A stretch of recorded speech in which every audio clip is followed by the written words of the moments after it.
Ya, bismillahirrahmanirrahim. Assalamualaikum warahmatullahi wabarakatuh. Ah, kita akan mulai perkuliahan komunikasi pemasaran.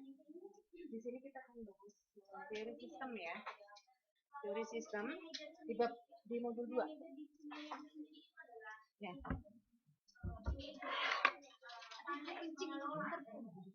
Monggo. Ya, modul 2. Modul 2. Di sini dikatakan teori sistem itu yang menemukan adalah Little John. Siapa itu Little John? Little John adalah pakar komunikasi.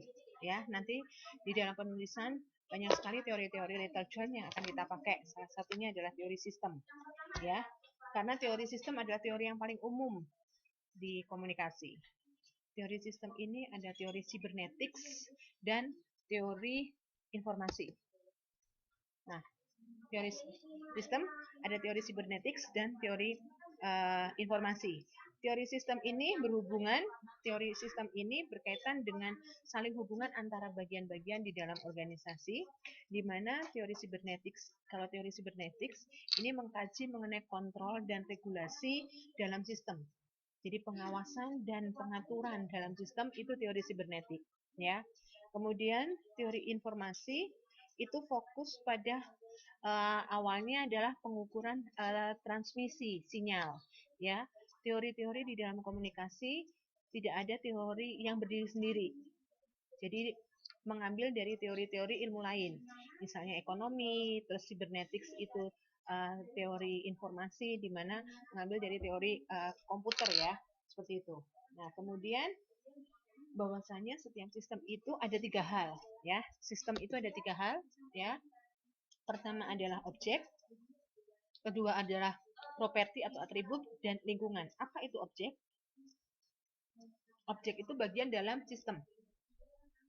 Jadi misalnya dalam sistem itu ada beberapa bagian. Nah, itu adalah objek. Bagaimana dengan atribut? Ya, atribut itu kalau di sini atribut itu salah satunya mengenai kualitas dari objek tersebut. Jadi misalnya objeknya adalah komputer, kualitasnya bagus, itu adalah atribut, ya. Kemudian lingkungan, ya. Lingkungan dalam laptop ini harus dalam lingkungan yang kering, tidak dalam lingkungan yang basah. Nah, itu lingkungan, pengertian dalam lingkungan, ya. Ini pemahaman ini sampai dengan pemahaman komunikasi pemasaran masih agak jauh ya. Jadi kita harus ketahui dulu mengenai pendahuluannya adalah sistem yang sering kita ketahui adalah keluarga. Pemerintah itu juga sistem, ya. Seperti itu. Contohnya kalau keluarga, misalnya atribut keluarga adalah lingkungannya adalah lingkungan sosial, lingkungannya adalah budaya, itu adalah bagian dari lingkungan di dalam keluarga. Nah, kemudian kriteria dalam sistem itu yang pertama adalah menyeluruh. Sistem itu menyeluruh, saling terkait, ada hierarki, garis dari atas ke bawah, ya. Kemudian ada peraturan, pemerintah, keluarga pasti punya peraturan kan? Kemudian ada keseimbangan di dalam keluarga, ayah ibu punya keseimbangan. Kalau salah satu dominan, sistemnya rusak, ya, seperti itu. Oke. Kemudian ada keseluruhan, interdependensi sampai hierarki ya di sini. Oke. Kemudian peraturan itu juga tadi sampai dengan pertukaran dengan lingkungan. Contohnya kalau lingkungan tentunya kalau keluarga, anak-anak bermain dengan lingkungan di luar keluarga diperbolehkan. Itu adalah pertukaran dengan lingkungan. Sampai dengan kemampuan beradaptasi, ya. Anak-anak kita bisa beradaptasi dengan keluarga lainnya, ya, seperti itu. Nah, kemudian di sini adalah di dalam sistem itu ada yang namanya keterbukaan sistem, ya.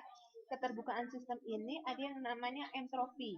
Entropi ini adalah tendensi sistem untuk surut.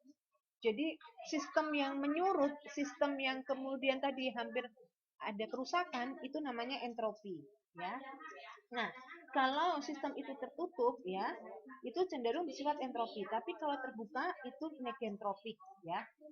Ini sistem tertutup misalnya begini, sistem pemerintahan kerajaan itu tertutup, ya.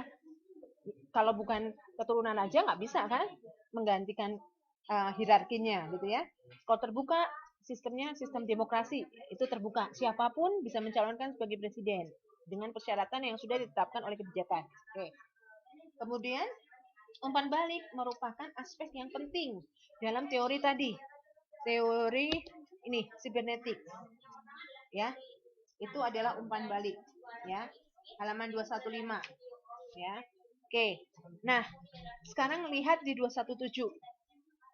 Peran halaman 217, peran teori sistem dalam komunikasi pemasaran. Kita lihat nih, sistem komunikasi pemasaran itu terbentuk dalam suatu lingkaran, ya. Kemudian di sana itu ada yang namanya tujuan promosi. Misalnya di sini sistem komunikasi pemasaran, ya kan? Terus di sini ada tujuan promosi. Ingat tujuan promosi mengenalkan ya information. Teori situasi itu berarti berusaha melihat pengaruh ya terhadap situation. Dia pengaruh terhadap karyawan pekerjaannya kepada pemimpin itu. Dia jual situasi. Informing, persuasion, dan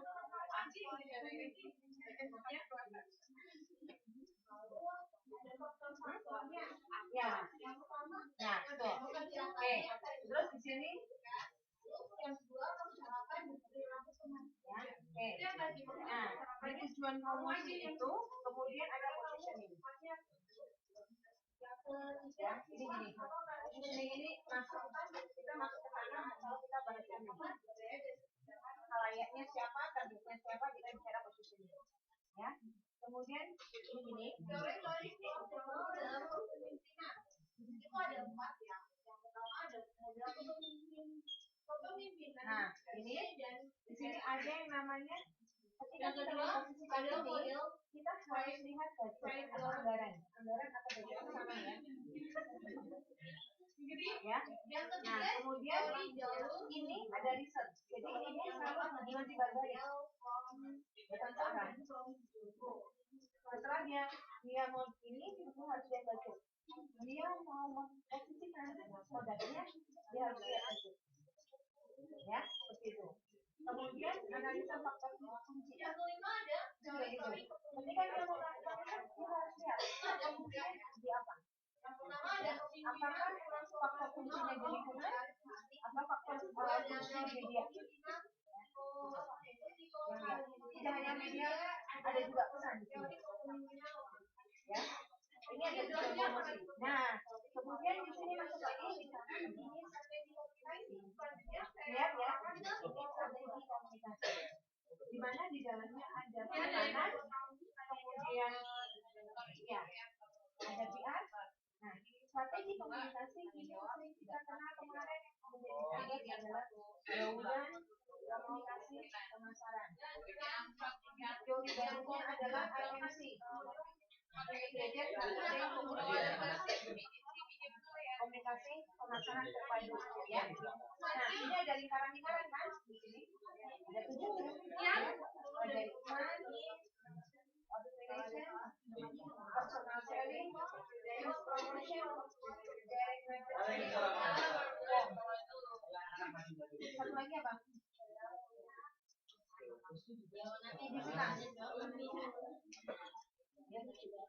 Nah, di lingkaran ini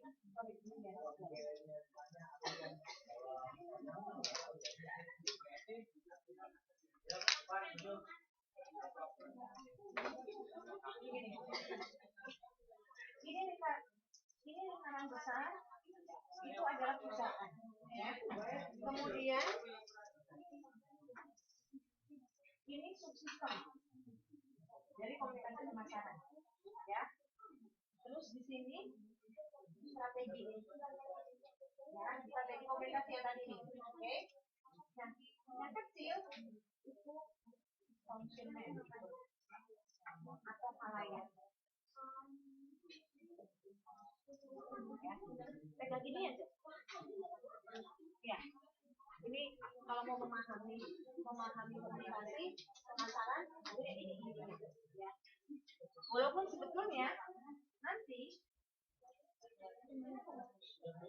saya ngambil walaupun intinya itu kalau kita mau memahami komunikasi pemasaran itu awalnya adalah kita bisa kalau kita kan kemudian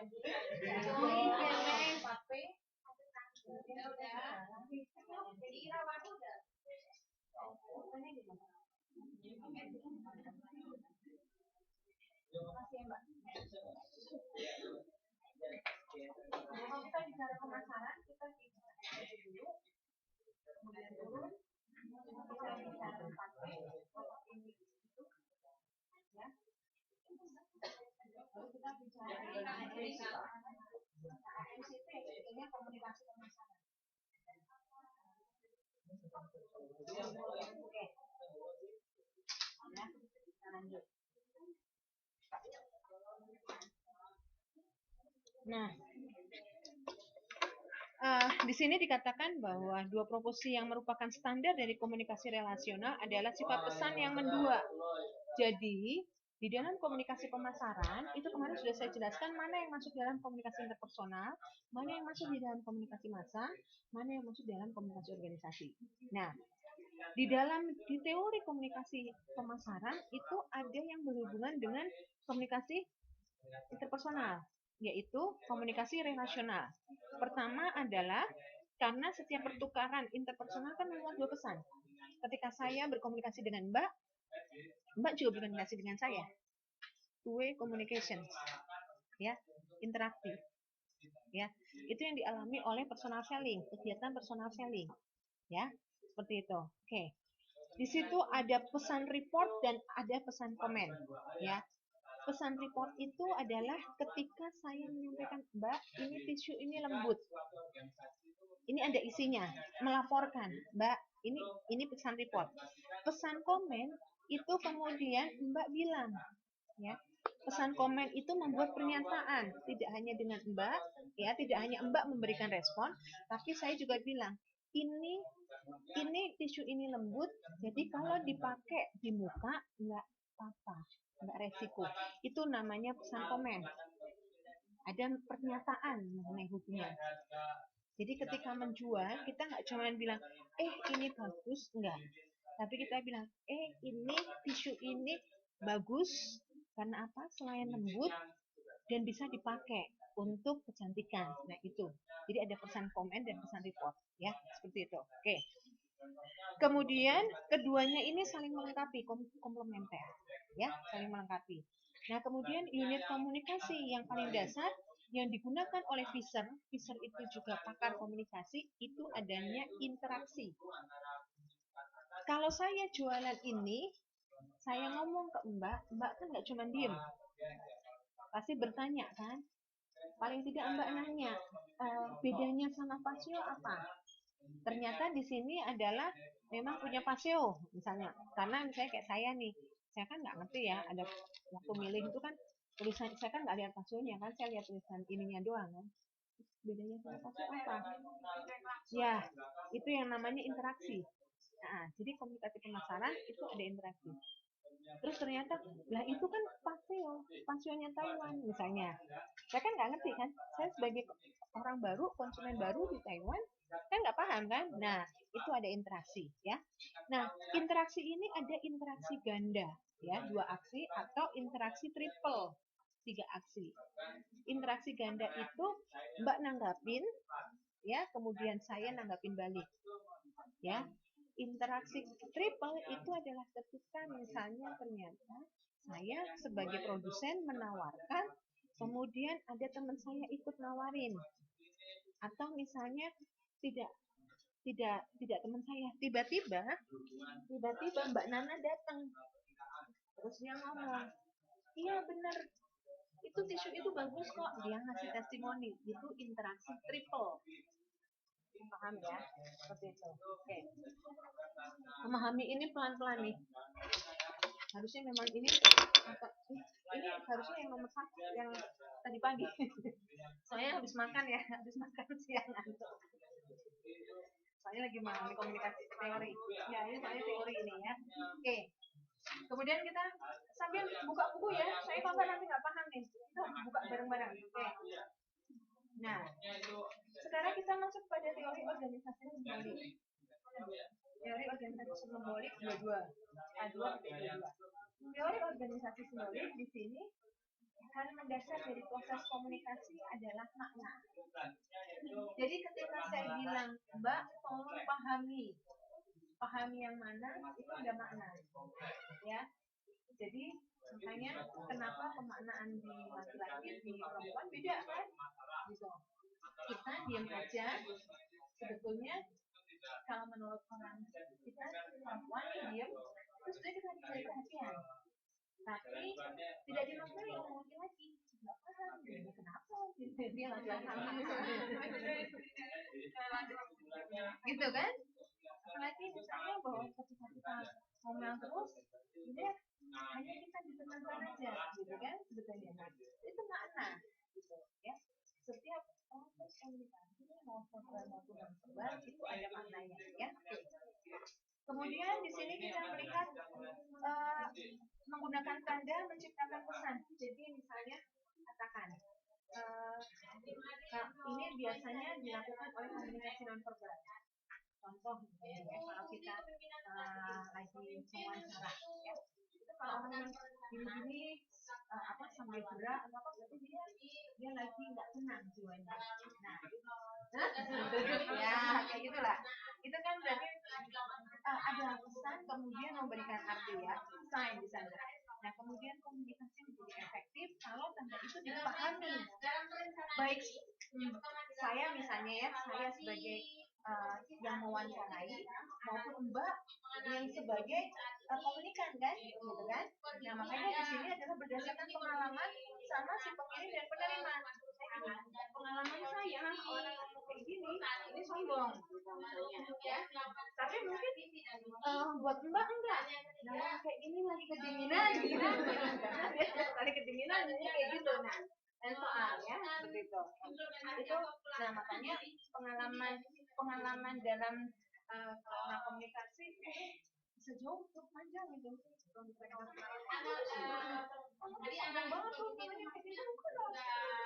Nah, pengalaman dia berbeda ya seperti itu. Nah kemudian semakin bisa kesesuaian dengan pengalaman si penerima, maka sebetulnya tanda itu dapat diartikan sesuai. Jadi kalau sama ya, dia gini, saya punya pengalaman teman saya ini orang muda, kalau ngomong mantep banget, jadi sama ya, saya nanya, Mbak, pada satu kalau begini ngomong kok emang dia kan gayanya kayak istri tapi dia tuh baik banget. Pada kondisi saat ini jika seorang sebentar sebenarnya rasanya dia akan ngomong itu kayak gitu. Nah, karena memang ya itu tadi pengalaman dia bahwa dia nggak berangkat kerja pak, ya memang seperti itu, nggak ada apa-apa gitu. Tapi saya nggak biasa, nah makanya kemudian itu tadi di dalam komunikasi pentingnya kesesuaian ya. Kemudian ada teori skema ya, ada teori skema. Teori skema 225 ya. 225 adalah teori skema. Nih, teori skema. Teori skema ini menunjukkan bahwa manusia itu mengolah informasi yang aktif. Ketika Mbak mendapatkan informasi sekarang, saat ini Mbak lagi aktif ya, menerima. Oh iya, saya tadi pesan. Oh iya, saya contoh. Mbak mencoba merecall kembali, mengingat kembali.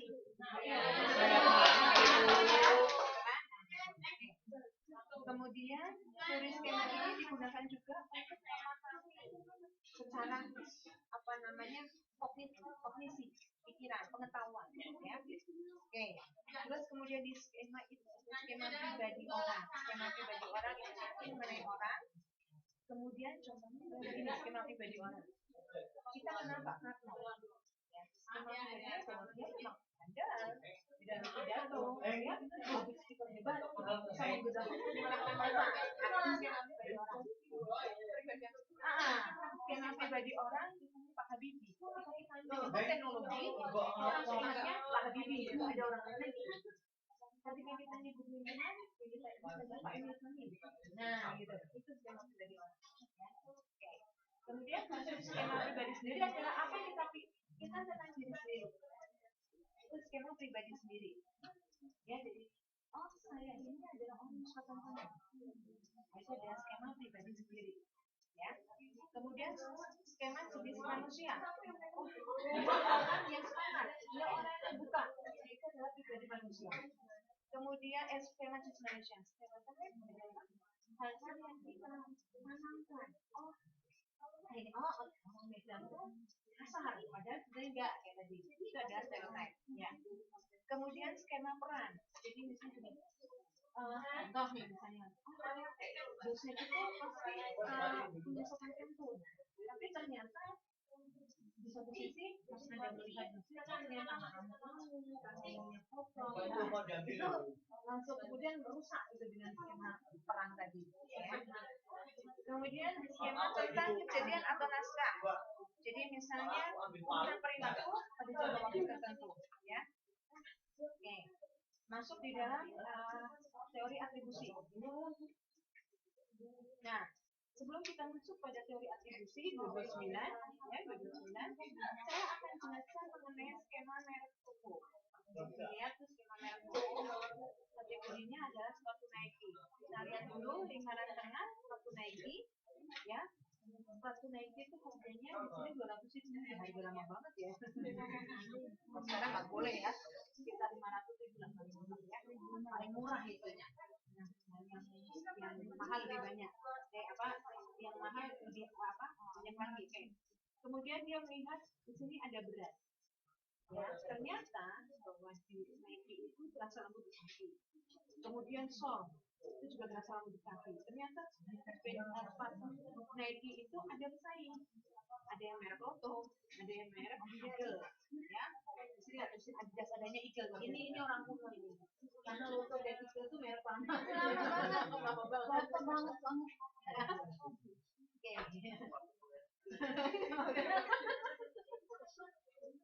Ini apa namanya? Satu lagi apa sih? Yang Eagle, satu lagi apa? Logo. ATT. Nah, di sini adalah apa yang dirasakan perasaan setelah lari jauh dan melelahkan gitu ya. Kalau pakai Nike bangga, santai kan, enteng. Tapi beda kali ya kalau Lotto ATT. Oke. Lalu bagaimana dengan lari dengan ringan? Kalau pakai Nike itu bisa lebih dari cedera lutut, gitu ya.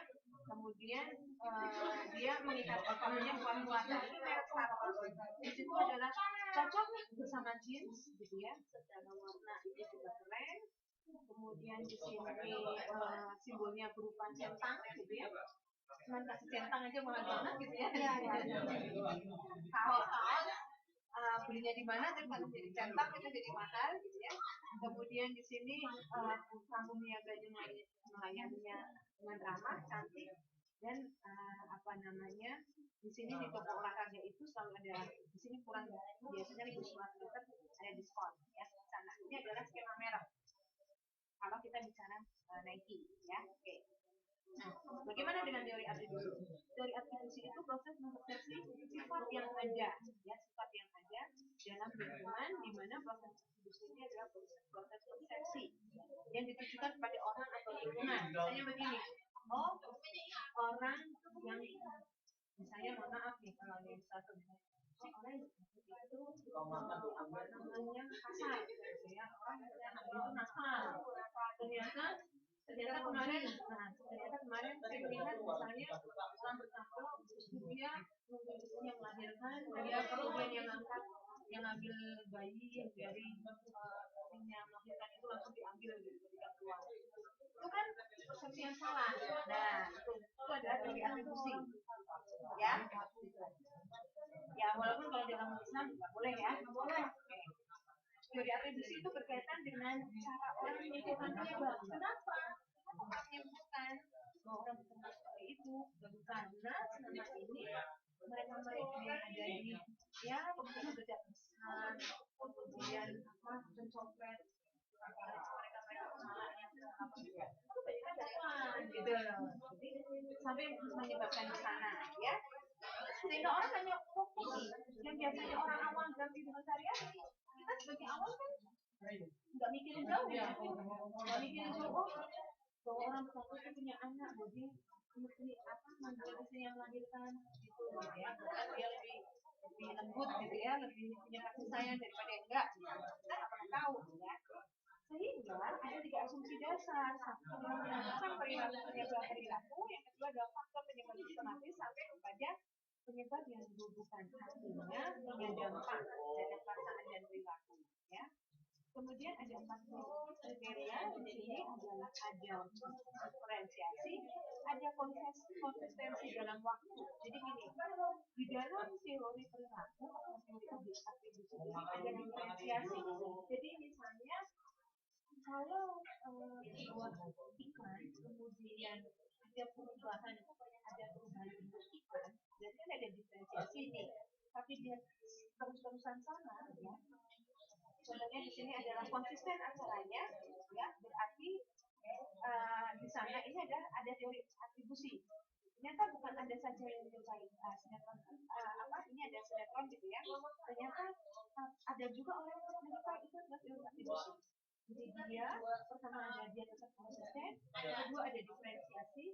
Ini salah satu kriteria disebut atribusi eksternal. Ya, atribusi eksternal. Atribusi eksternal misalnya gini, di sini contohkan misalnya menyukai sinetron katakan anak jalanan ya. Tapi kurang suka sinetron yang lain. Konsistensi waktunya misalnya tetap menyukai sinetron tapi artinya gini, kita tetap menyukai sinetron tersebut enggak, maksudnya gini, kita masih menyukai ini tapi di lain waktu. Jadi gini, misalnya walaupun itu sudah nggak benar, ketika kita ulang kita masih suka. Nah, itu yang namanya konsistensi dalam waktu ya. Kemudian kalau konsistensi dalam acara, Anda tetap pakai acara sinetron di mana Anda berada. Jadi mau dimanapun Anda harus ngomong itu konsistensi acara.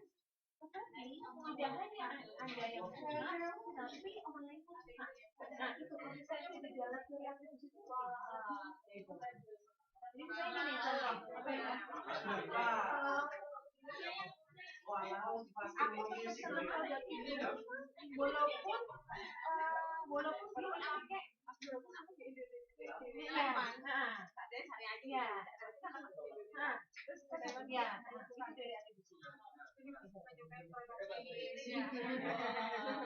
Nah, itu dari atribusi ya. Soalnya teori kalau nggak dikasih penjelasannya ya kira-kira aplikasinya seperti apa? Saya tadi sudah ngomong, Mbak, ini nggak salah, saya nggak paham. Sebenarnya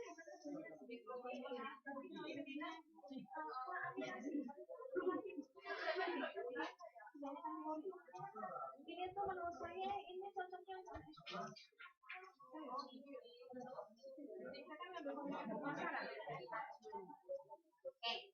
terus mempertimbangkan atribusi untuk masalah komunikasi dalam hubungan yang jadi gini, atribusi ini itu selalu mempertimbangkan ada jadi karena apa? Karena gimana? Jadi kalau Anda meneliti gini, kalau Anda meneliti mengenai peran produk di mana pun Anda berada, ya, bahwa Anda tetap terpasang dengan produk itu, misalnya gini, saya tetap suka makan sosis meskipun ada di gunung. Itu adalah teori atribusi. Yang menulis, ya, bikin skripsi, itu namanya teori atribusi. Ya, seperti itu. Oke. Nah, kemudian lanjut ke teori produksi pesan. Ya, teori produksi pesan di sini.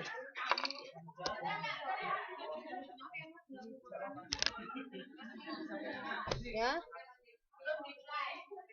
Teori atribusi pesan. Bentar, teori atribusi pesan. Nah, ini. Ada yang namanya teori konstruktivisme. Konstruktivisme itu berupaya menjelaskan tentang cara individu menginterpretasikan dan bertindak menurut pikiran. Mengkonstruk adalah membentuk. Ya. Jadi misalnya begini. Ketika kita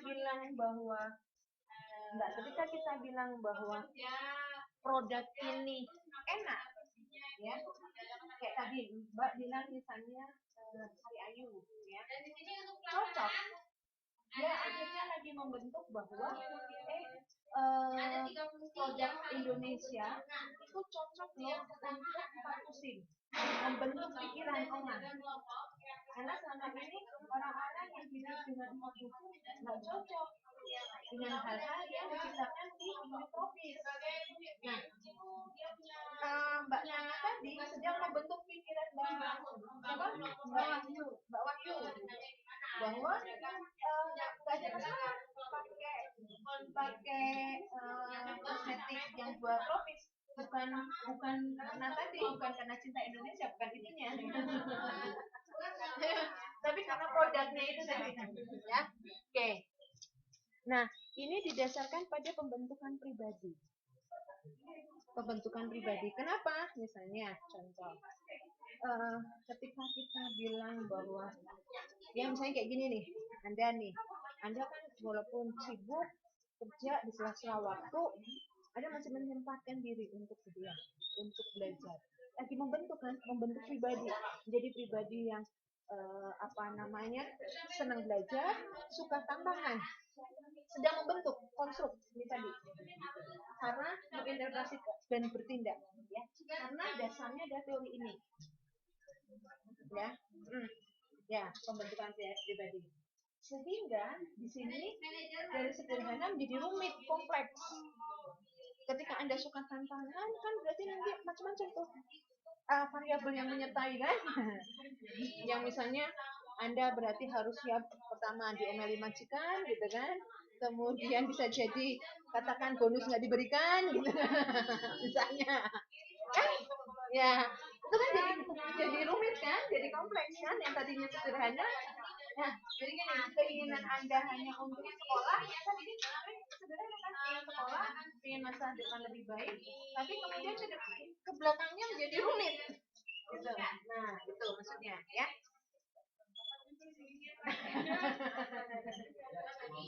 Nah, itu tadi jadi curcol ya, Mbak, ya.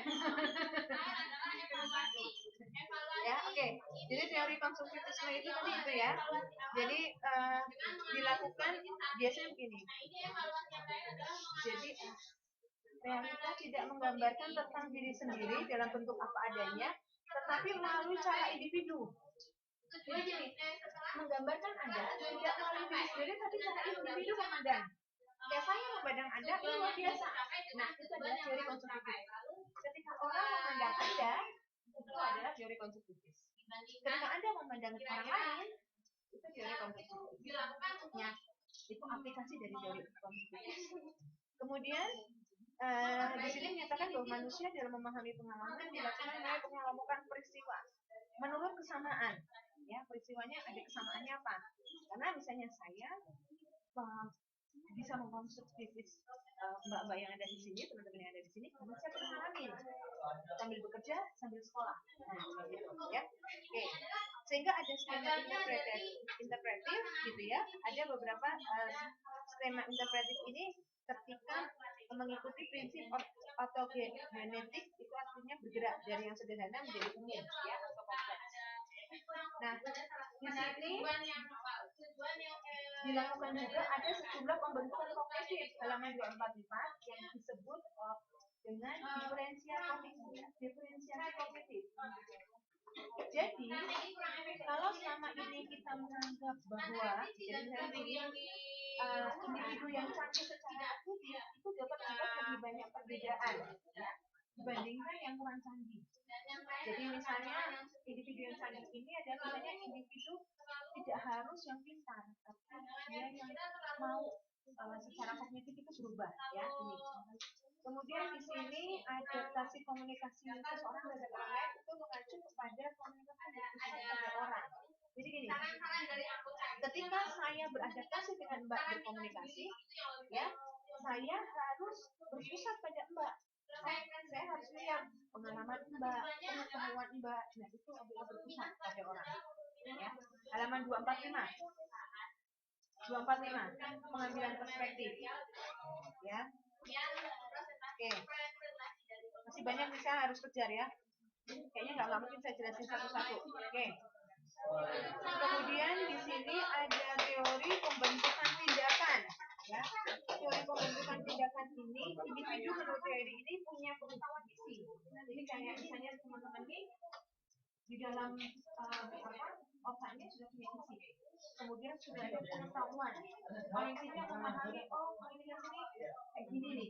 Jadi ketika saya menjelaskan, itu tidak terlalu rumit. Ketika saya bicara, saya komunikasi verbal itu apa, komunikasi non verbal itu siapa, bagaimana, kemudian komunikator itu siapa, komunikator itu siapa.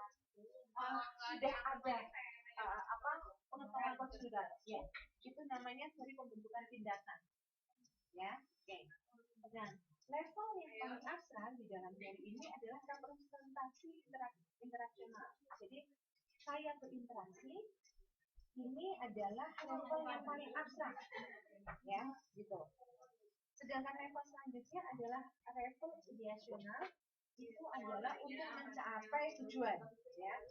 Kemudian ada pengucapan di sini, yaitu misalnya menyertakan bahasa saya diterima.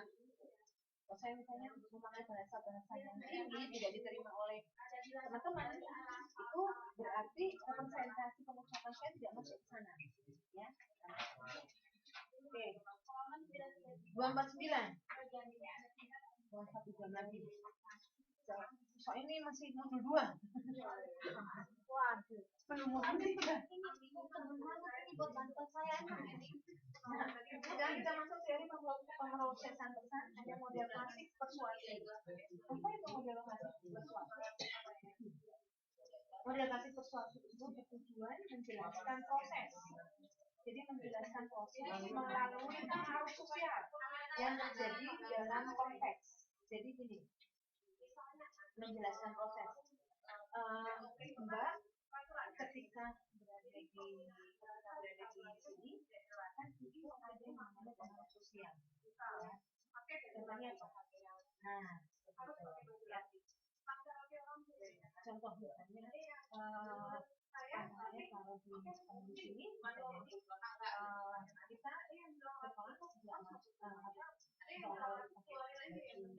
kita sekolah tidak masuk tertutup gitu ya, ada masalah.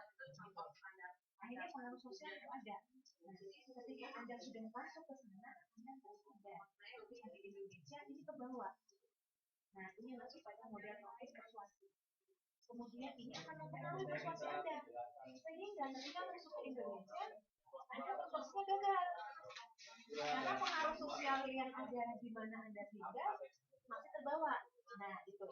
Sehingga ketika kita mendefinisikan komunikasi persuasif, ya, di halaman 249, apa itu komunikasi persuasif? Adalah pesan yang bertujuan untuk membentuk, memperkuat, membuat respons, ya, membentuk, ya. Ketika saya bilang, Mbak, katakan minum ini ya, nanti bikin Mbak itu nggak cepat capek, seger, kebentuk kan. Terus kemudian saya bilang, iya Mbak, aku sama minum ini alhamdulillah jarang sakit, makin memperkuat kan. Ya, ya kan, persuasif kan. Nah, iya, mempengaruhi. Kemudian dia bilang, oh iya, dia ini mengubah. Itu yang komunikasikan pemasaran yang tujuan itu. Kalau saya bilang, Mbak, minum ini ya, beneran loh Mbak, ini bikin sehat loh. Nah, itu itu bukan pemaksaan. Nah, itu biasanya dilakukan oleh orang selling, menjual. Penjualan. Nah, teori disonansi kognitif adalah konsisten secara psikologis, ya. Jadi kalau Anda nggak konsisten secara psikologis, sekarang bertindak A, besok bertindak B, itu masuk dalam disonansi kognitif, ya. Nah, misalnya seperti Anda nih, ibu rumah tangga yang mahasiswa, dia memiliki pemikiran dia harus menjadi mahasiswa berprestasi. Ketika dia memiliki mahasiswa berprestasi, berarti keluarganya ketinggalan. Tapi kalau dia memilih keluarganya, berarti nilainya biasa-biasa aja. Nah, itu contoh teori disonansi kognitif, ya. Oke. Kemudian bukan ketinggalan, ada salah satu yang dikorbankan. Ya, sehingga di dalam teori ini ada pemberi hadiah, ada atau perlakuan hukuman. Nah, itu tadi kondisi ini bicaranya dikorbankan, tapi berhadiah. Kalau ini kalian mau berprestasi, ya berarti ganjarannya ini, ya hukumannya ini, keluarganya berantakan. Tapi kalau mau keluarga baik, berarti ganjarannya adalah biasa-biasa aja kuliahnya. Nah, itu dalam teori disonansi kognitif. Kemudian sampai kepada ini baca ya sendiri, soalnya ini teorinya masih banyak, banyak nggak kemudian nih. Sekarang teori tindakan perilaku, teori tindakan rasional, ya. Teori tindakan rasional ini adalah mengkaji tentang kaitan antara sikap dan perilaku, ya. Sikap itu masih abstrak. Sikap baik kita adalah misalnya ketika saya sedang menjelaskan, Anda memperhatikan. Ini sikap, ya. Sikap dan perilaku beda. Makanya tindakan rasional adalah ini mengkaji tentang hubungan antara sikap dan perilaku. Sikap baik adalah Anda berpakaian sopan, sikap baik. Perilakunya adalah misalnya Anda tidak hanya memakai pakaian rapi, tetapi perilakunya misalnya Anda menemukan saya, kemudian misalkan kitanya memperhatikan, sampai kepada misalnya berkomunikasi dengan baik, itu perilaku. Kalau sikap itu abstrak, sikap itu abstrak, ya. Nah, ini juga saya soalnya bingungnya kan mau bahas teori kaitannya dengan komunikasi memastikan mana itu. Jadi tadi saya lagi bingungnya di situ, ya. Nah, jadi begini contohnya. Nah, ini misalnya gini. Saya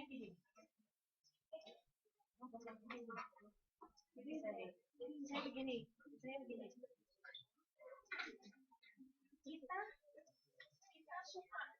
Kita suka sama Kodak, tapi ternyata kita suka Kodak, tapi nggak pernah beli. Nah, suka doang. Kalau suka kemudian beli, nah ini dia tindakan rasional. Nah, itu kaitan dengan komunikasi. Suka dan beli, ada tindakan rasional. Oke. Kemudian di sini implikasi dalam komunikasi pemasaran. Oh, ini ada nih, contohnya adalah nah, sekarang teori social judgment, ya, 257 di sini teori social judgment itu adalah membentuk situasi terdiri dari aspek internal dan eksternal. Internal adalah emosi, ya, misalnya kalau lagi emosi itu makannya banyak, ya. Makannya itu martabak, gitu, ya. Kalau aspek eksternal itu ada objek, orang, lingkungan eksternal. Objeknya, terus kemudian lingkungan secara fisik, ya, seperti itu. Kemudian ada juga salah satu kenapa hal tersebut adalah dijadikan frame of reference. Jadi gini, ketika kita mempromosikan sesuatu, kita harus tahu acuan, frame, kerangka acuan dari konsumen. Contoh misalnya begini, contoh, misalnya ada orang berjualan susu di Indonesia, susu termasuk golongan susu yang mahal, ya. Kemudian kita bilang bahwa saya mau jualan di sana tisu papirus. Nah, kita harus melihat, oh ternyata dia kenapa dia juga lihat bahwa tisu papirus ini kan, tapi selama ini karena akhirnya tisu papirus adalah tisu yang ramah lingkungan. Jadi kayak apa ya? Rugi apa yang ramah lingkungan merek kosmetik ya, yang dia apa kemasannya saja makanya pakai plastik itu pas coklat. Nah lupa saya. Nah itu bisa nih ya. Jadi penyesuaian itu namanya social judgment. Ya. Jadi dia memperhatikan aspek internal, sikap emosi konsumen, dia memperhatikan aspek eksternal, yaitu lingkungan, orang, objek, kemudian ada scale of preference. Itu adalah teori social judgment ya. Oke. Nah, kemudian satu lagi pertanyaan yang lain di sini saya langsung aja. Nah, ini ada mengenai teori social judgment dalam proses pemasaran 260. Ya. Jadi di sini ada efek dari bukan menerima dan menolak dan disebutkan bagaimana keputusan sosial ini sosial bertentangan dengan adanya kesamaan. Jadi misalnya gini, saya sebagai produsen panty liners ya kan mengatakan bahwa kalau mau apa namanya celananya bersih, nggak kotor gitu ya, dan dia misalnya memperhatikan kesehatan, jadi dia pakai panty liner. Tapi kemudian dia keputusan sosialnya bahwa jangan pakai panty liner, panty liner itu aman, gitu misalnya. Itu masuk di dalam teori social justice. Nggak tahu. Ya nggak paham dia tuh. Terus apa ditanya? Jadi si produsen itu ngomong macam-macam gitu, tapi lingkungan sosial kamu enggak. Ibaratnya orang pusing ya produsen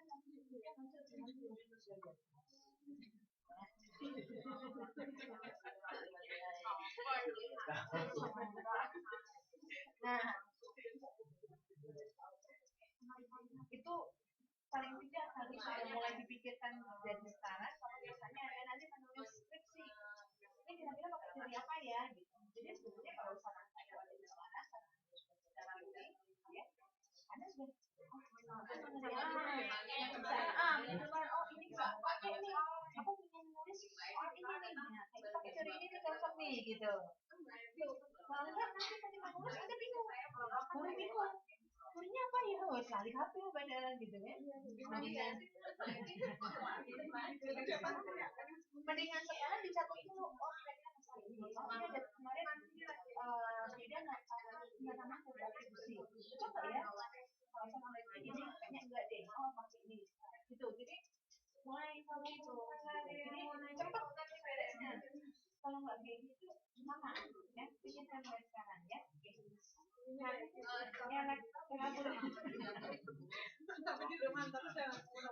yang kedua tak habis jam minggu hilang elaboration model ya. Jadi ada bahwa seseorang proses pesan dengan berbagai cara ya. Jadi dengan cara kritis atau sederhana. Di sini adalah ada universal, ada universal, ada peripheral. Di sini enggak. Ya, jadi gini. Program pemasaran yang melibatkan konsumen itu pasti pakai teori ini. Melibatkan keterlibatan konsumen itu pasti pakai ini. Teori regulation model. Nah, 261, 263 ya. Ini kan menjelaskan mengenai kepastian dan jadi misalnya tadi nih, halaman 265, halaman 265. Di 265 itu misalnya ada komunikasi evaluasi, ya. Motivasi enggak untuk memproses. Jadi saya bilang tadi Mbak Nora itu kritis ini ya, gitu ya. Bukan ya, ini 265. 265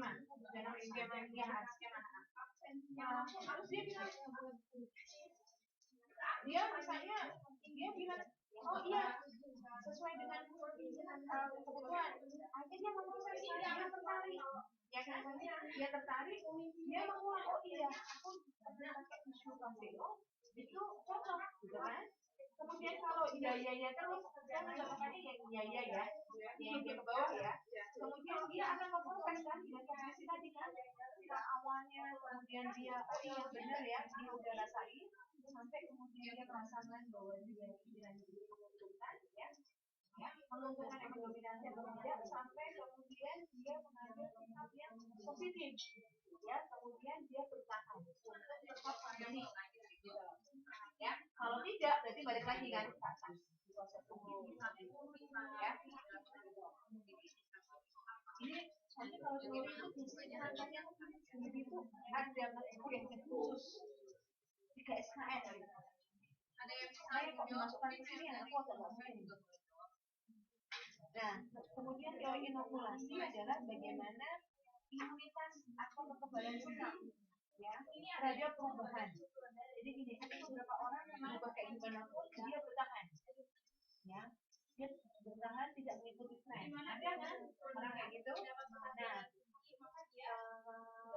konsumen yang merasa jadi apa namanya ada konsumen yang susah ditebus, dia bertahan.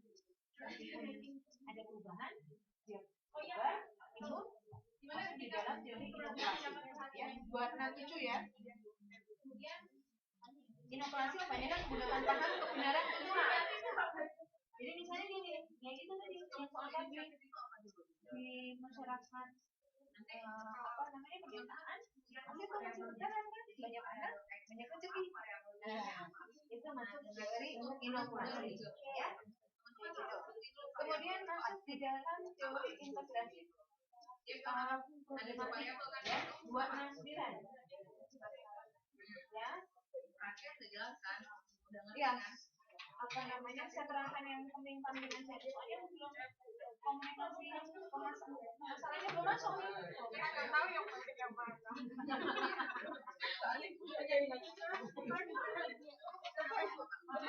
Soal nanti dari soal acak-acakkan yang dibaca nggak ada dari sini. Oh gitu.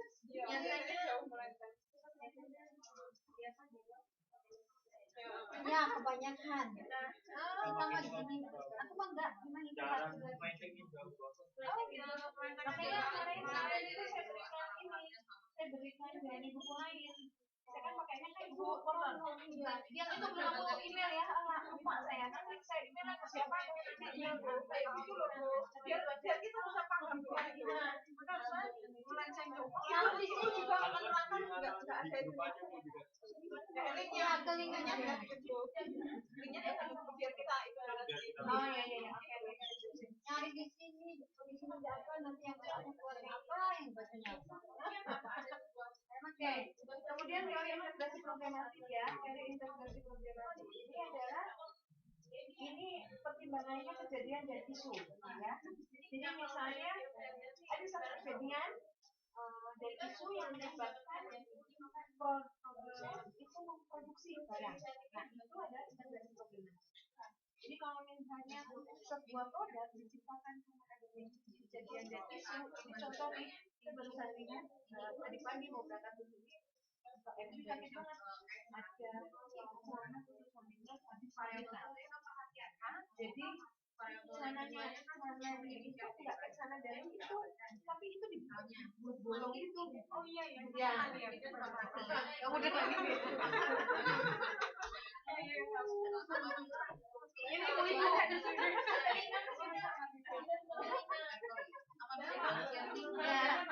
Itu adalah itu bisa dikaji berdasarkan teori problematik.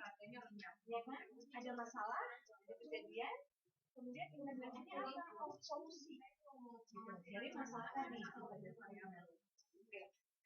Jadi ada 4 dasar, adalah ada divergence, ya, kesenjangan eksistensi, kemudian jadi evaluasi, ada ambiguity, kemudian ada ambivalence, sampai kemudian ada impossibility yang tadinya tidak mungkin menjadi mungkin, kan? Ya, oke. Kemudian teori diskursus dan interaksi. Teori diskursus ini adalah speech act theory. Speech act theory ini adalah teori aksi bicara. Aksi bicara ini merupakan unit dasar bahasa yang digunakan untuk mengungkapkan makna. Jadi ini sih jarang dipakai ya. Kalau tadi memang sering dipakai, tapi kalau speech teori biasanya lebih dipakai dan memang teori diskursus atau teori interaksinya. Ya.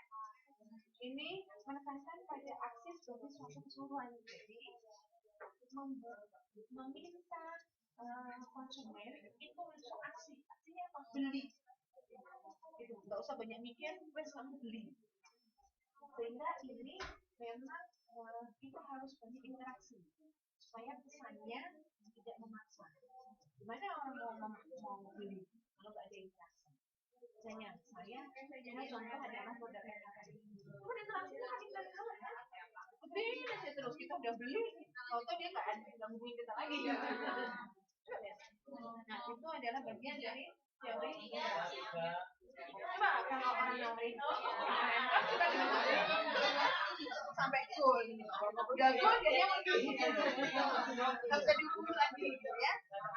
Itu adalah teori diskursus dan interaksi. Coordinated teori ini adalah biasanya masuk di dalam teori konsep diri.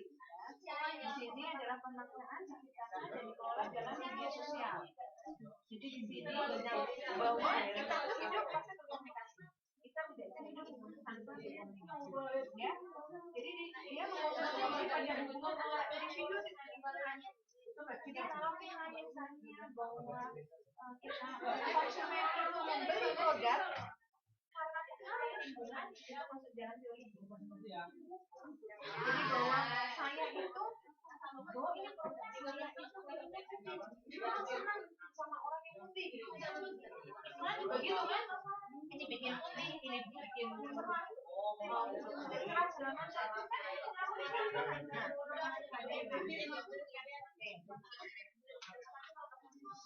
Kemudian langsung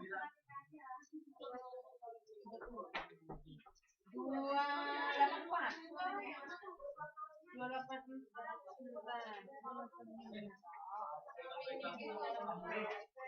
ini enggak biasanya sih di dalam teori ini enggak ada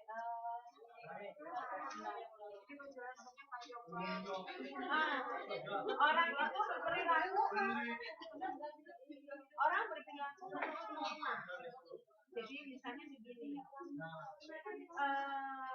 kalau di kisah itu kan kalau sandal, ya, kalau sandal itu kan apa namanya tidak sopan ya, sehingga kan nggak lihat sekarang itu kan sandal itu kan biasanya sandal itu kan biasanya bentuknya ini kan kebuka ya, kebuka, terus ini kemudian kebuka juga kan. Nah, kemudian ada tali. Jadi kemudian kadang-kadang orang kalau nggak jelaskan diinjek ya, enggak. Itu kan orang kalau pakai sepatu kan malah suka diinjek kan. Ya enggak. Nah, biasanya ini diinjek sehingga kemudian dibentuk sandal, depannya ditutup, tapi ini bentuknya dikurangi. Tali sandal kan? Ya. Kan ada kan produk ini. Nah, yang nggak usah diinjek. Nah, itu adalah masuk di dalam penciptaan produk ini, masuk di dalam teori ini eksplorasi. Karena orang berperilaku normal. Karena orang merasa bahwa sandal itu nggak sopan. Ya, kayak saya waktu itu pakai sandal itu.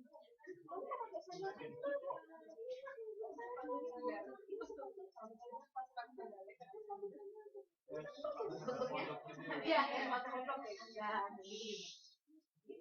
itu penciptaan tadi tapi membahas bagi komunikasi sekarang langsung ada teori ekspektasi relation biasanya cuma aja bukunya aja yang oke pas Bu sekarang kita masuk teori dasar komunikasi pemasaran 2. Ada teori pengembangan hubungan, ya. Teori pengembangan hubungan. Teori pengembangan hubungan di sini ada konsepnya adalah pusat dari teori komunikasi interpersonal, ya. Pertama adalah hubungan itu selalu dihubungkan dengan komunikasi. Jadi ketika saya melakukan hubungan dengan Mbak Nurwaida, dengan Mbak Iti, Mbak Wahyu, kalau salah melakukan hubungan dengan Mbak Wahyu, itu ada komunikasi kan? Ya mungkin saya ketika ada hubungan saya cuma diem-dieman. Saya gini, orang kalau sudah menikah kalau kita nggak sana, kalau kita nggak mau nangkap makannya, kita atau orang yang sedang jatuh cinta yang nangkap makannya, kita bisa sesuatu.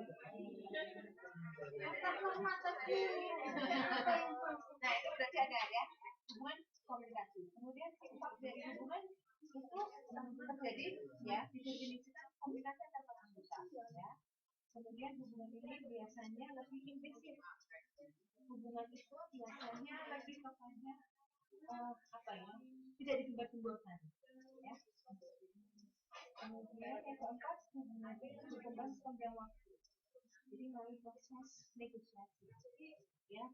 Misalnya hubungan suami istri yang terus berkembang, yang terus terjadi, dia ini akan berlangsung sepanjang waktu. Soalnya kalau negosiasi, kalau nggak ada negosiasi ya wes bubar ya. Karena salah satu nggak mau melakukan negosiasi, gitu ya. Baik yang pihak suami maupun pihak istri. Ternyata istri tidak mau bernegosiasi dengan suami, suami nggak mau bernegosiasi dengan istri. Nah, itu ya sudah selesai. Nah, itu biasanya masuk dalam dari pengembangan. Sehingga dari pengembangan hubungan, ini pusatnya ada komunikasi interpersonal. Dua orang, two-way communication. Jadi, ya, jadi dua orang yang melakukan hubungan. Oke.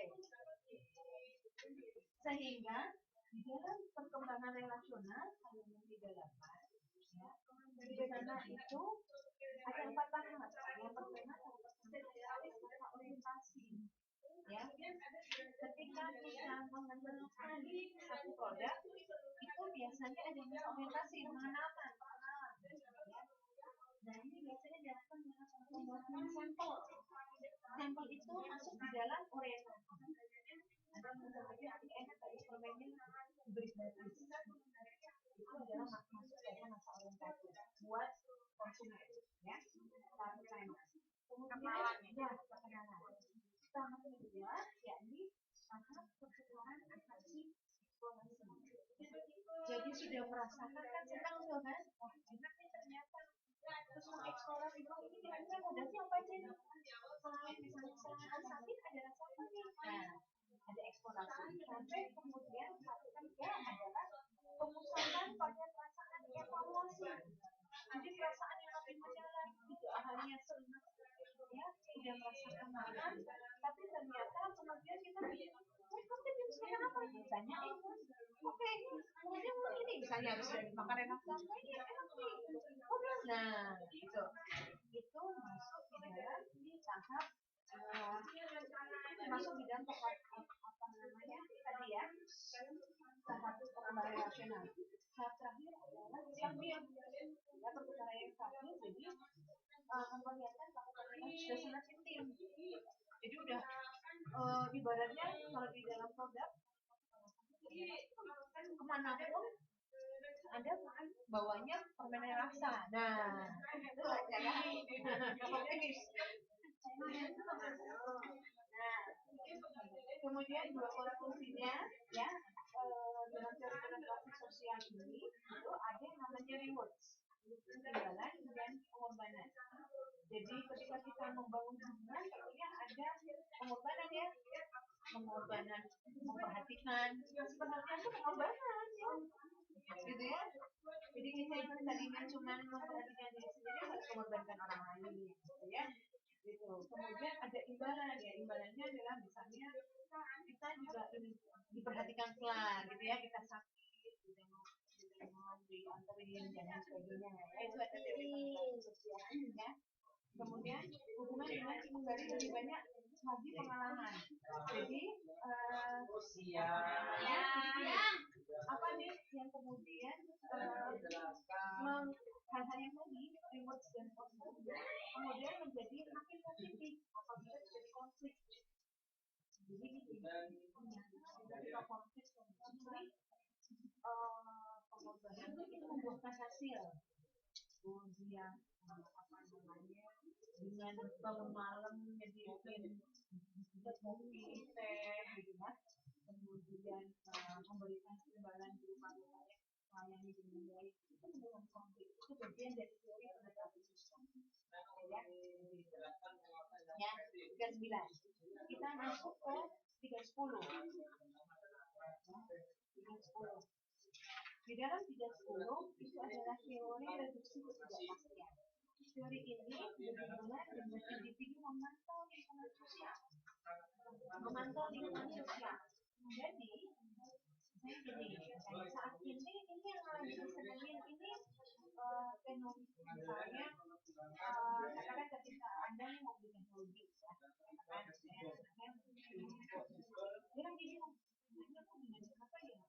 Samsung ya, dia mengalami lingkungan sosial. Di sini kok kayaknya bukan Asus ya, tapi misalnya kok ternyata ada juga Samsung ya. Nah, dia mengamati sampai kemudian dia yakin bahwa apa yang dibeli itu adalah benar-benar yang baik sesuai dengan informasi yang dibeli oleh saudara di apa ya, dibandingkan gitu. Oh ini kondisi ini ngomong ini ngomongnya ini jadi deh mengurangi ketidakpastian. Nah ini ada kesadaran diri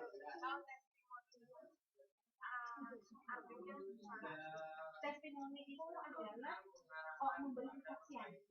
Hanya jadi gini, di dalam teori reduksi ketidakpastian itu fokusnya ada dua hal. Kesadaran diri ada pengetahuan tentang orang lain. Pengetahuan tentang orang lain itu adalah testimoni. Testimoni adalah kesaksian orang yang sudah pakai produk itu.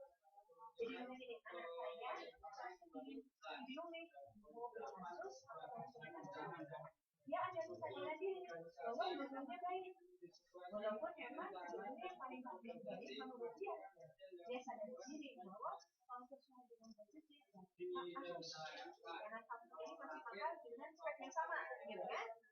Tapi kemudian ada pengetahuan tentang orang lain ya, pengetahuan tentang orang lain adalah misalnya orang yang berikan testimoni itu.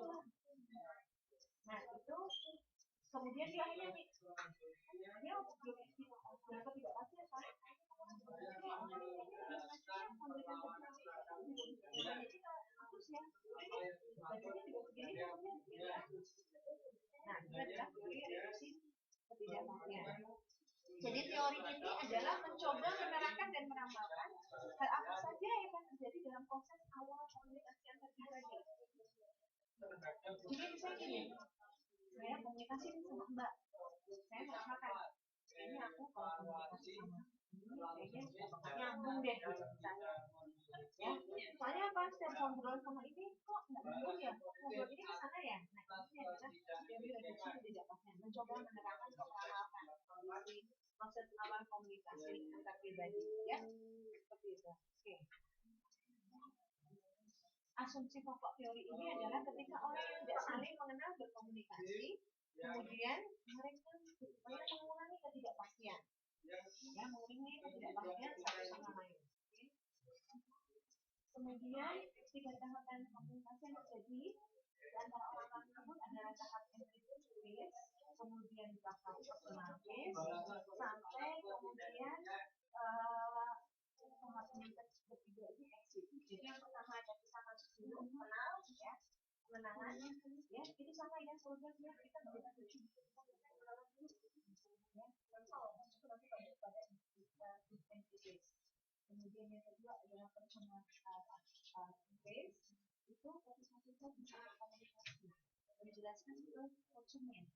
Kan kita kalau jualan produk kan nggak mungkin juga ini ya Mbak coba dulu deh enak loh gitu kan. Setelah itu harusnya nanti gimana, enak apa nih gitu kan, ada masukan. Nah itu kita bisa Mbak senang ya cara pakai paper atau pakai pizza ini namanya itu kalau pizza itu ada warna kuning hijau merah tuh banyak ya.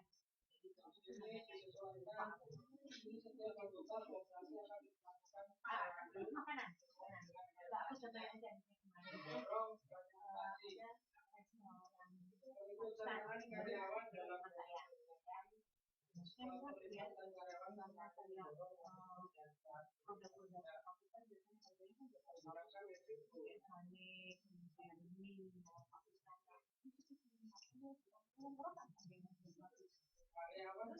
Udah dicoba dulu. Senang ya, intinya gimana dengan makanan yang banyak rempahnya? Kita nggak tahu ya, kamu itu rasa banget terus yang biasa orang ya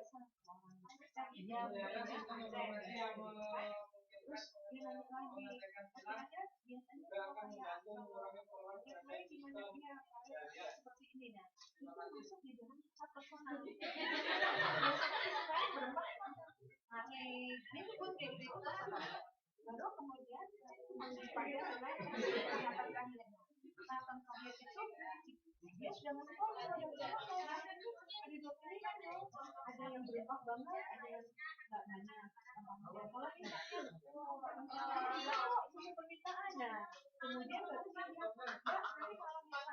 kalau mau makan mau nyoba ada saudara di sini ya ada sebagai itu eksil itu masa eksil jadi dia udah ngasih kemudian dia kasih nama lama itu udah dari proses promosikan ya itu tadi masuk di dalam ini tadi dari masih dalam teori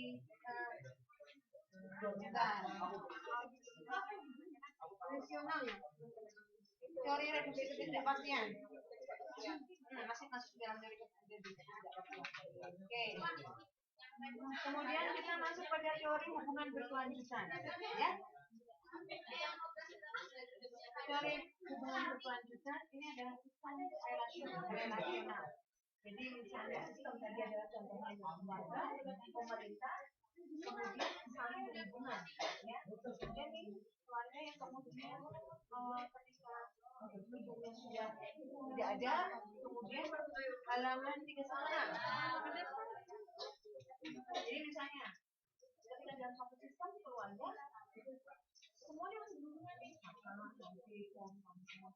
kemudian setelah yang sepupu nggak ada yang sebenarnya kurang ya nah itu ini yang kita sebut tentang apa namanya teori hubungan berkelanjutan sehingga di sana disebutkan misalnya pembicaraan itu bersifat non-verbal dan atau metakomunikasi ya nah dimensi dasar dari komunikasi relasional adalah ada emosi kita ada emosi nggak bahwa kita misalnya kita ingin berhubungan dengan seseorang tuh karena merasa tenang kan merasa tenang kemudian coba kok nggak tenang kok kita mau berhubungan aneh banget kan gitu kan terus kemudian ada rasa itu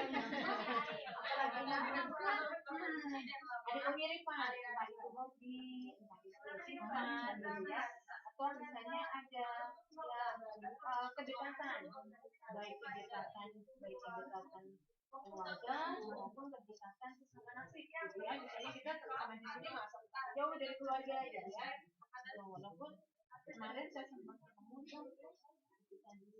saya pernah bersalah itu saya pikir dia dari ngomong ternyata kerja gitu sempat ekonomi sama bisa aja mengganggu banget gitu kadang-kadang males banget yang pas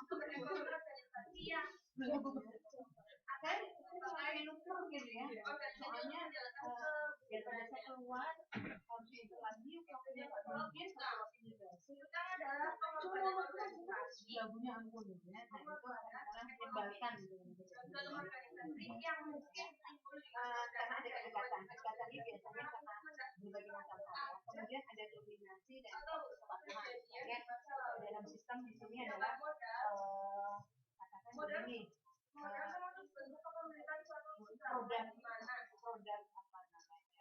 produk ini sudah dikenal kayak ini itu pasti dia melakukan dominasi ya sehingga produk di bawah pengikut ya, pengikut Unilever, ada produk yang kecil misalnya kayak tahu ya kayak Emerald, atau Emerald tuh Emerald tuh produk kecil ya. Oh kau kayaknya itu mah zamannya pun saya nah itu kan berarti dia kan kunci produk yang dominasi. Nah itu masuk dalam teori ini ya. Nah, misalnya contohnya nih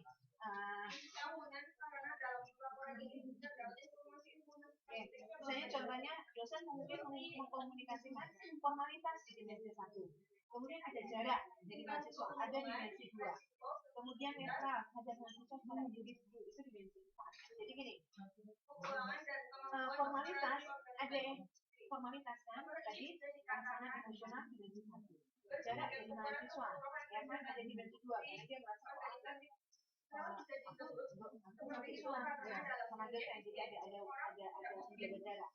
Kemudian tapi dia netral terhadap ada orang dan mahasiswa secara individu, jadi yang nggak suka apa ya tidak ada perasaan suka ataupun tidak ada perasaan suka netral ya biasa aja ya. Kemudian ada dominasi di sini bahwa dosen itu lebih dominan daripada mahasiswa ya atau ke mahasiswa. Kita masuk pada halaman ke 327 ke 326 teori relasional dialektik. Oh,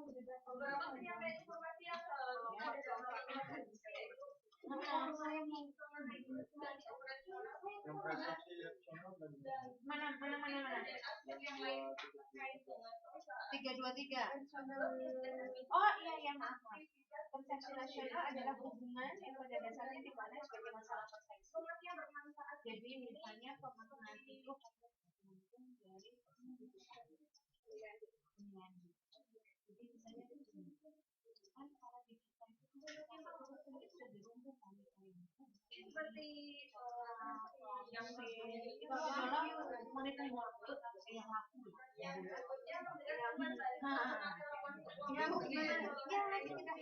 pokoknya di rumah saya sebagai wanita yang disukai cari gitu ya.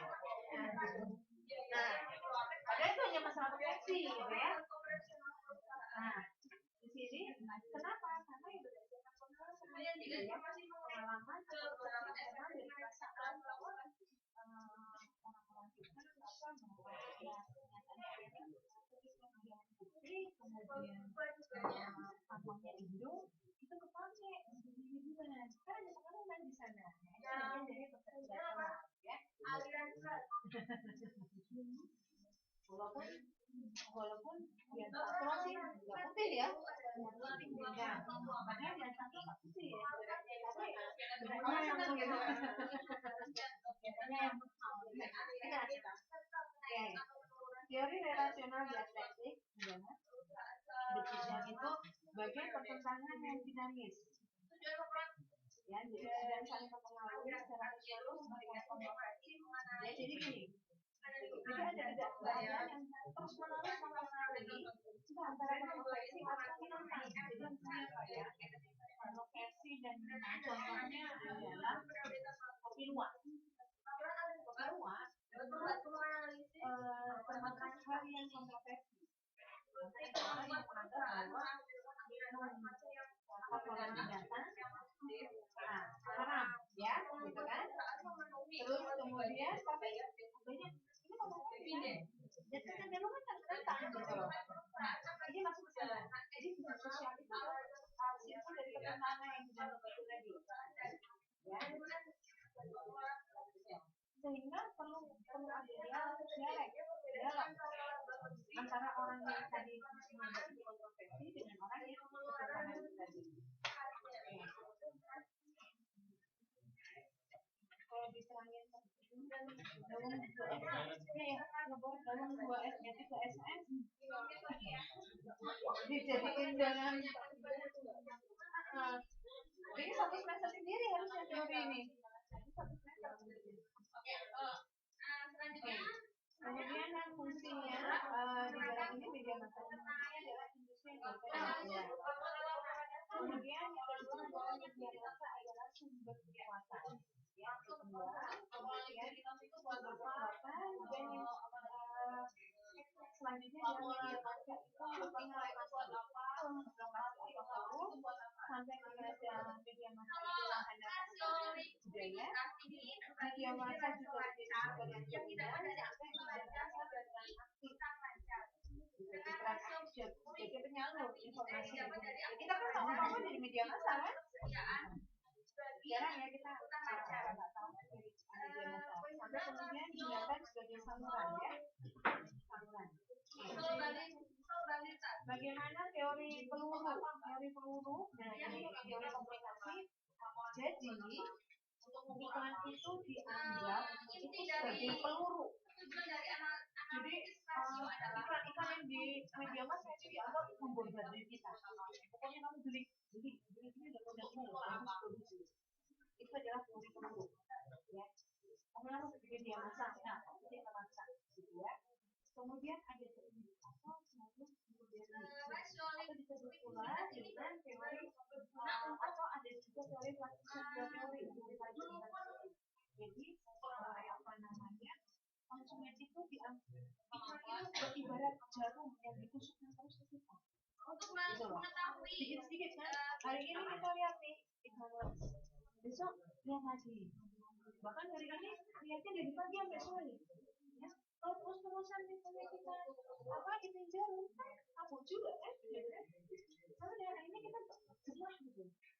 Kok kayaknya itu adalah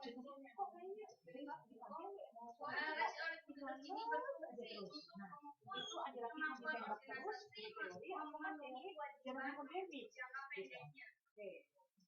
Hal-hal itu seperti sasaran tembak yang kita pasti. Ini adalah teori kuno. Seolah-olah halnya tidak menunjukkan penolakan.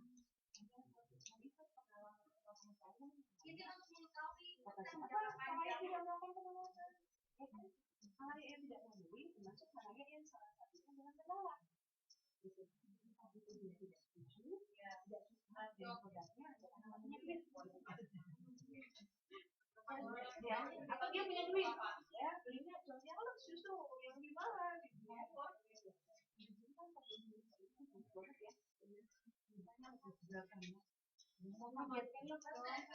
Target gitu ya. Yang maksudnya yang lebih mahal tuh lebih banyak gitu. Penggunaan sumber daya oleh organisasi. Kemudian ada teori kognitif sosial. Nah, teori kognitif sosial ini oleh Albert Bandura mengelaborasi proses belajar sosial, serta faktor-faktor kognitif. Jadi faktor-faktor kognitif, dan perilaku yang mempengaruhi proses belajar. Jadi proses sosial ini faktor pengetahuan dan perilaku. Ya, jadi ketika kita mempelajari sesuatu, misalnya, saya melihat keles itu ternyata kulit saya jadi katakan lembut. Ya, ternyata memang di situ mengandung ada pengetahuan informasi yang bisa melembutkan kulit. Kemudian perilaku membeli, walaupun sebetulnya bukan satu-satunya, tapi karena orang punya. Nah, itu adalah hasil dari itu. Kemudian iklan tadi, dengan teori induk tadi, terus perusahaan dengan kejadian hipodemik mencukupikan terus, iklannya tayang terus, sehingga ada proses dari kognisi sosial. Seperti itu. Sehingga terjadi banyak pembelajaran, ada pengamatan kecerdasan sosial. Sehingga dalam proses asosiasi, jadi gini, asosiasi. Air mineral yang sehat yang sudah terjamin terpercaya itu aqua. Sehingga orang di Jakarta kemarin yang saya jelaskan di punya kamar orang tidak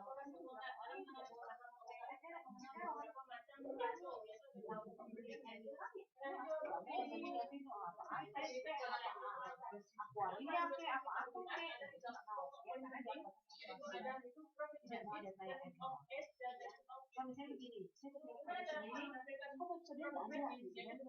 Oh gitu ya.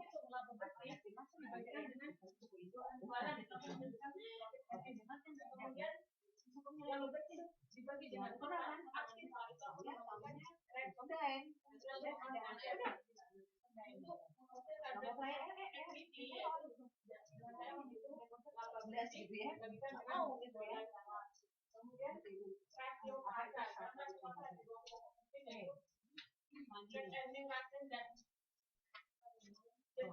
Waktunya sudah hampir kurang. Ini aja udah termasuk cepet ya. Padahal saya tadinya mau ini kayak tadi apa namanya soal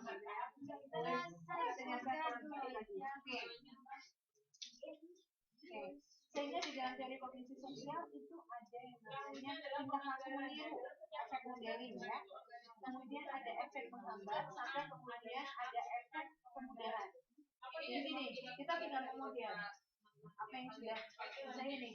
Kenapa kita pakai sesudah? Karena kita nanya ke teman. Kemudian ada perilaku menghambat. Menghambat itu tingkah laku yang tidak sesuai dengan model. Jadi misalnya, kayaknya kalau sensoren terlalu mahal buat saya.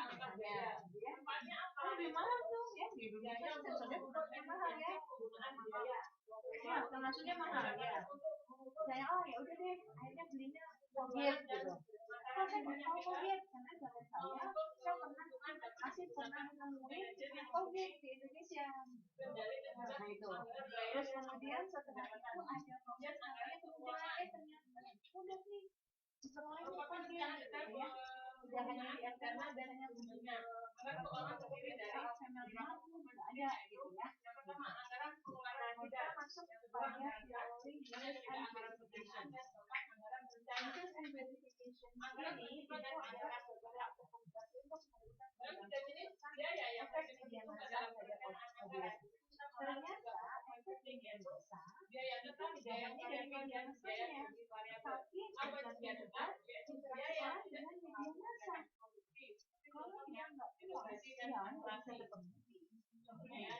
Maksudnya efek itu tidak bisa berpengaruh. Ini kan gini, si mau standar sampai berapa kali, kalau Anda pernah kecewa, ya nggak cocok lagi kan? Ya nggak udah gitu. Jadi misalnya Anda udah kecewa nih sama kebutuhannya, walaupun dia mau berikan banyak gitu, Anda mau ditawari gratis pun udah nggak ngaruh gitu. Ya, itu namanya sehingga audiens ini aktif, bukan pasif. Ya, dan dia punya inisiatif sampai kemudian dia bisa membuat yang lain. Dia dengan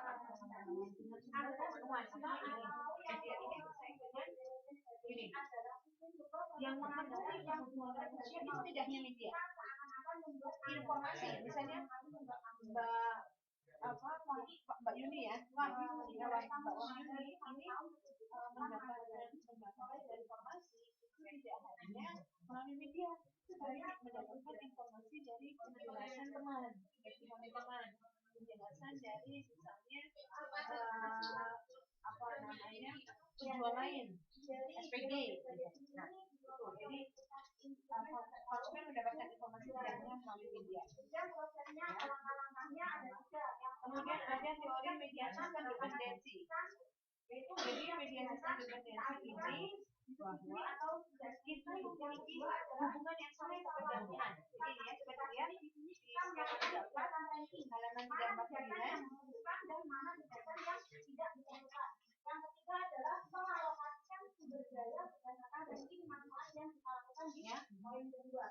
Jadi contohnya misalnya dari sistem pemasyarakatan di sini misalnya dari belajar namanya adalah namanya program sistem masyarakat misalnya kelurahan yang pertama adalah penganggaran dan kecamatan, kemudian ada sistem media massa kemudian audiens itu tergantung pada dua-duanya, sama media massa sama kemudian sama masyarakat ya.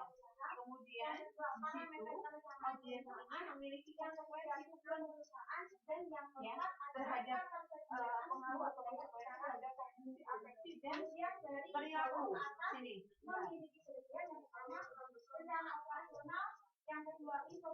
Nah, di sini disebutkan halaman 350 bahwa teori ini memberikan perhatian khusus diberikan pada sumber daya sistem media. Ya, sumber daya sistem media. Teori ini dengan sistem media berbicara tentang berkembangnya produksi sebagai halnya industrialisasi. Jadi begini, bahwa media ini sekarang jadi industri. Ya. Sekarang ada kan, TV kan, ada TV lokal, ada net TV gitu. Nah, industri media ini menganalisanya pakai teori ini. Jadi misalnya begini, hal tertentu kan di dalam media. Jadi halanya untuk mempromosikan informasi itu ada media lain, ya. Jadi tidak pada satu. Sama ini maksudnya sistem dalam ini saya tergantung. Jadi kalau misalnya mau mencari berita, ya Metro TV sama Iwan. Kalau misalnya khusus sinetron berarti Indosiar sama SCTV, acara remaja FNC sama dadakan atau Trans TV, SCTV, Net TV, acara-acara yang pemberitaan update dan ada iklannya itu ya, itu mengenai ketersediaan media. Kemudian teori komunikasi yang lainnya ini adalah media morfosis. Merupakan evaluasi bagian media komunikasi. Media komunikasi disebabkan kompleks dari lingkungan yang penting. Ada tekanan kompetitif, politis, hingga inovasi. Cakupannya seperti ini. Sekarang ini media ini kan morfosis ya, media morfosis yang tadinya awalnya cetak, tadinya yang awalnya tradisional kita kumpul nih gitu ya, kumpul secara offline kan, dulu tuh kumpul di apa namanya di sahur-sahur gitu ya, ya misalnya di Facebook gitu, kita apa namanya ada saling ngobrol, saling ngopi, makan kacang, pisang goreng, kita sekarang tetap ngalamin itu, tapi nggak secara online, nggak secara offline, lewat WA gitu ya. Apa namanya, kita janjian mengontrol kegiatan, lakukan seminar besar, bahkan kemarin tuh ada Maret kemarin, itu semuanya dilakukan secara online, dan itu panitianya ada 1.000. Jadi kita janjian nih apa? Ya tadi harus nanti ya sebelum nah saya di situ dia ngomong spontan gitu, berkendasi kayak gitu lah, itu media morfosis ya, iya nah hampir dasar media morfosis di sini adalah ada beberapa hal, ada adopsi. Kalau kita media morfosis itu harus secara adopsi. Salah satu cara mengadopsi itu ya kita mudeng gitu loh, fakta menggunakannya, kemudian itu apa ya, fasilitas yang ada di WA untuk apa aja dan dimasukkan gitu ya, ternyata ngirim suara nggak bisa gitu, nah kita harus bisa melakukan adopsi ya, seperti itu. Nah sudah selesai. Iya, masih 10 menit, masih 10 menit. Oh ya, aku nggak ngerti tuh kemarin laptop. Enggak, saya nggak bawa laptop ini mbak. Jadi ini kan saya bawa laptop ini, ya kan saya bawa laptop ini. Ya karena waktu kemarin ada yang lagi apa bawa laptop, masih ada laptop yang di Semarang. Laptop yang di Semarang ada Skype yang ini itu yang perhatian itu bisa udah masukin ke ini semua ini. Nah ini jadi kalau yang di itu ada tapi di bagian ya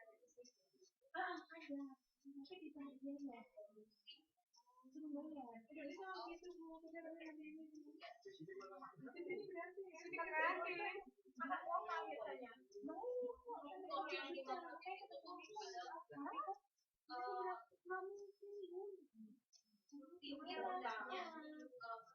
Saya bingung kan, itu tuh saya harusnya semakin apa ya harusnya. Akhirnya suamiku bilang gini, Bu, kita pulang katanya. Udah lah, kalau gitu saya. Hah? Kita saya. Saya 2.000. Iya. Ada malah 2.000, ada 5.000. Iya, ada 5.000 di jalan di sini ada Kristen. Karyawan iya, saya 5.000. Di sini itu dia sekitar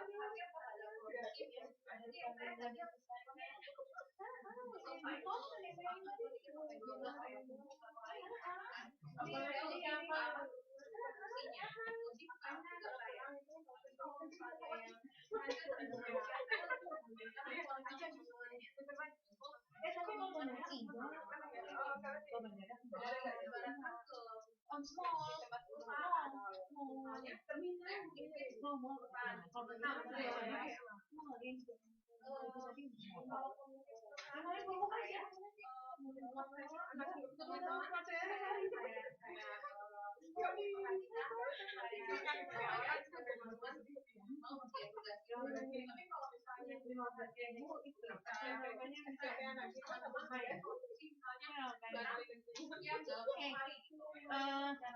saya untuk yang tugas ini kan baru satu ya, karena teknologi ini ribet, saya itu 2.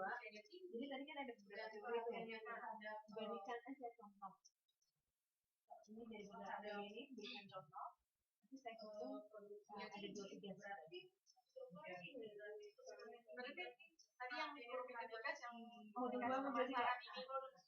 dua-duanya enggak, jadi kan tadi kan teori itu kan dari modul 2 tuh.